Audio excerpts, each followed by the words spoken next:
Hi, Jeff Bridgman here, dealer in antique American flags, patriotic, and political textiles.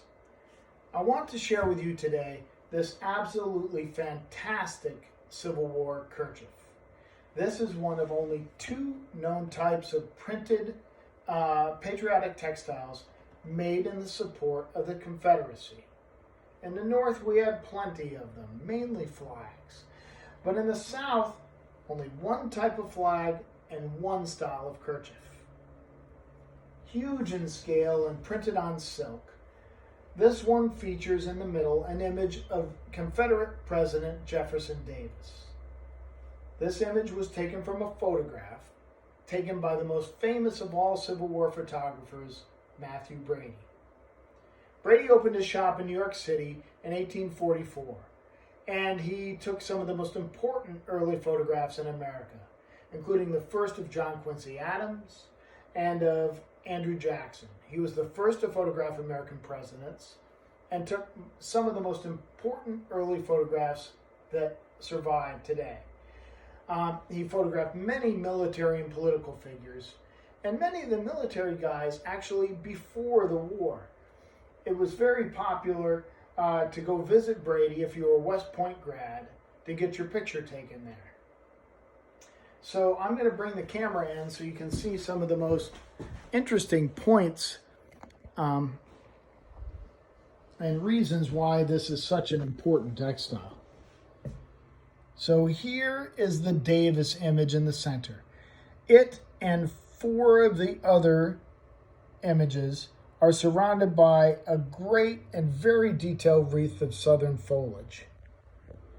Connected on each side by rows of cotton. Down in the corner, you'll find the most interesting of all the images here, one of a beardless Robert E. Lee. This is also from a Brady photograph, taken in 1851, a full 10 years before the war broke out.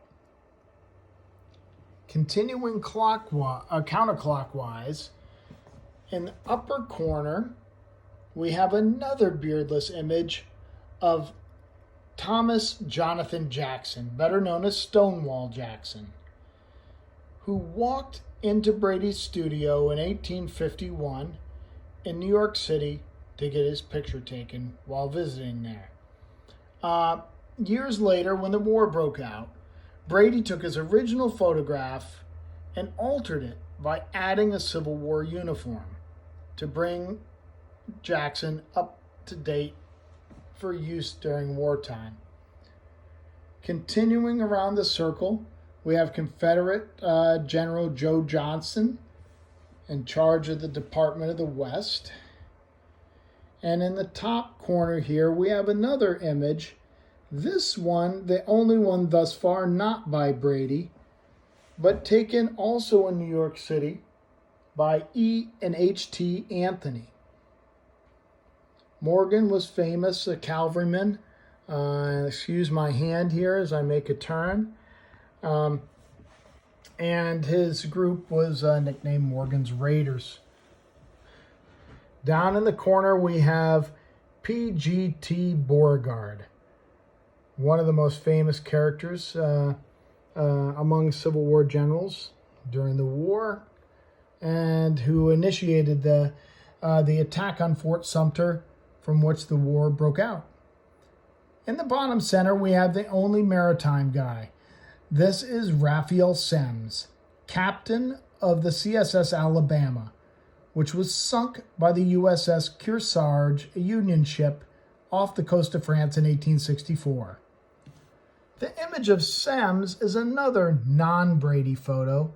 We think that this was instead taken by a gentleman named Ferrante working on Duke Street in London.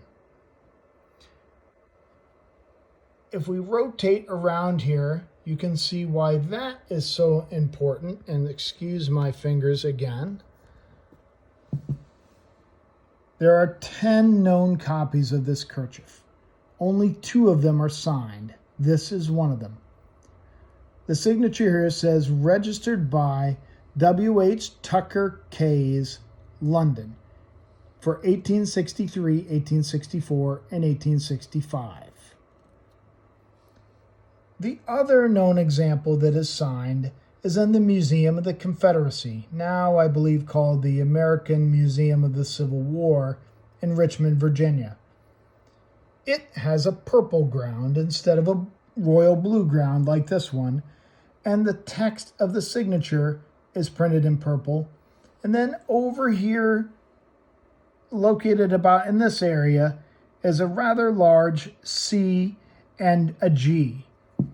We think that it was designed probably by W.H. Tucker and Keyes, but printed by another man named Colin Gillespie, who worked in Scotland, a dual citizenship Scot and American who was known to make patriotic textiles and exported a lot into the States.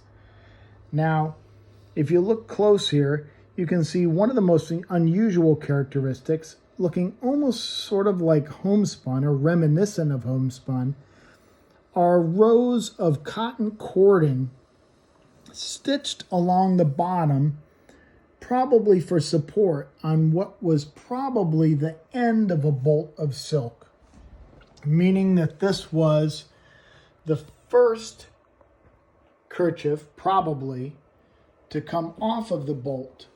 And it's the only one of the 10 known where the color is this wonderful royal blue. The others, well, none of them are in great condition like this one is, and in a patriotic color. There are 2 examples with a light blue border, but no color in the center, only around the edge. One of those is in pretty good shape, but the other is not. And the impact is very, very different without color in the middle and without really strong color. There are 3 at least in purple. I owned one of them. The museum at the Museum of the Confederacy has one. The Smithsonian has one. There is a gold example where it's gold all over. Pretty neat color.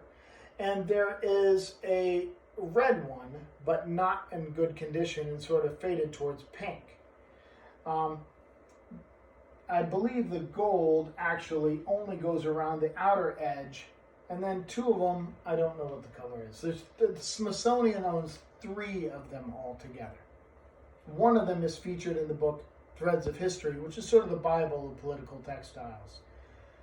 The Museum of the Confederacy example was exhibited both at the Lowell Textile Museum and in New York City at the New York Historical Society in 2014, where I was lucky enough to see it in first person. Now, one of the other things that I think is really great about this kerchief and suggests that it was designed earlier, despite the 1863 date, this was probably at least conceptualized in 1861. Why? Well, 2 other men that appear flanking Jeff Davis on either side are James Mason and John Slidell. Mason was a diplomat to England, and Slidell an emissary to France.